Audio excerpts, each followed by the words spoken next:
வணக்கம். நம்ம இன்றைக்கி பார்க்க போகிறது ஆங்கில புத்தாண்டு பலன்கள் 2024 விருச்சிக ராசி. இப்போது ஆங்கில புத்தாண்டுனா 1/1/2024 நள்ளிரவு 12 AM. தமிழ் புத்தாண்டுனா சித்திரை 1 அதிகாலை 6 மணி 6 AM. சரிங்களா, பஞ்சாங்கத்தின் அடிப்படையில். இப்போ நம்ம ஆங்கில புத்தாண்டை பொறுத்த வரைக்கும் 1/1/2024 நள்ளிரவு 12 AM அது சிம்ம ராசியாக விழுகும். ஸோ சிம்ம ராசி இருந்து உங்கள் ராசி விருச்சிக ராசிங்கிறது 4வது ராசி அப்படின்னா சுகஸ்தானம் அப்படி வருது. ஸோ இது மிகப்பெரிய யோகா அமைப்பு.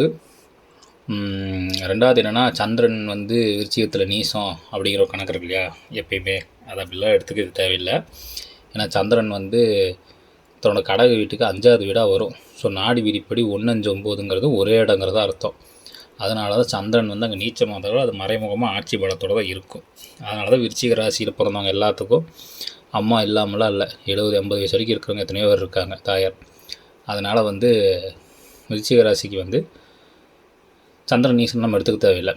இப்போது உதயம் சிம்ம ராசியாக இருக்கிறதுனால, சிம்மத்துக்கு இது 4ஆம் வீடாக வர்றதுனால இந்த ஆண்டு முழுக்க விருச்சிக ராசிக்கு வீடு, மனை, வாகனம், ஸ்திர சொத்துகள், தோட்டம் துறவுகள், இது மாதிரி அசையா சொத்துகள், லக்ஸூரியான கார்கள், பைக்குகள், நகைகள், இந்த மாதிரி எல்லா விஷயங்களும் வாங்குறது அவங்களுடைய பொருளாதார சூழ்நிலைக்கு தகுந்த மாதிரி வாங்குகிற அமைப்பு ஏற்படும். ரெண்டாவது உங்கள் ராசியிலேயே சுக்கிரன் இருக்கிறார். அது சுகபோக காரகன், எல்லா லக்ஸூரியான விஷயங்களையும் வாங்குறதுக்கான அமைப்பு உள்ள ஒரு கிரகம். ஸோ அது உங்கள் ராசியிலே இருக்கிறதுனால இது ஒரு மிகப்பெரிய அமைப்பு. ரெண்டாவது உங்கள் ராசிக்கு 7ஆம் அதிபதி 12ஆம் அதிபதி. ஸோ அதுவும் ஒரு மிகப்பெரிய நல்ல அமைப்பு. ஸோ உங்களுக்கு இந்த வருஷம் எப்படின்னா, கல்யாண விஷயங்களெல்லாம் டேக் ஆஃப் ஆகாமல் இருந்ததுன்னா டேக் ஆஃப் ஆகும். அதுக்கப்புறம் பிஸ்னஸில் புதுசாக பார்ட்னர்ஸ் அமைவாங்க.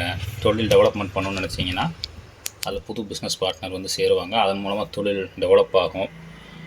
அதுக்கப்புறம் இப்போ இந்த லேண்டு இது மாதிரிலாம் உங்களுக்கு வரும், ஜாயிண்ட்டு போட்டு கூட வரும். இப்போ திடீர்னு உங்கள் சொந்தத்தில் இல்லை மாமனார் வீடு அந்த மாதிரி யாராவது இருக்காங்கன்னா அவங்க கூட இப்போது ஒய்ஃபு சொத்து தராங்கன்னா ஜாயிண்ட்டாக உங்கள் பேரையும் போட்டு உயில் எழுதி செட்டில் பண்ணுவாங்க, இந்த கிரைம் பண்ணுவாங்க.